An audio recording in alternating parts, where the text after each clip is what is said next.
అన్నా ఏమైంది? ఫోన్ లేపుతలేవు, బయటకు వస్తలేవు. ఫస్ట్ నువ్వు డోర్ క్లోజ్ చేసేయి, డోర్ క్లోజ్ చేసేయి.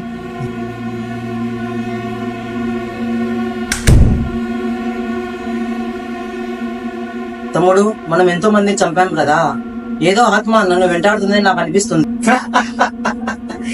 ఈ కాలంలో దయాలు పూతాలేదన్నా.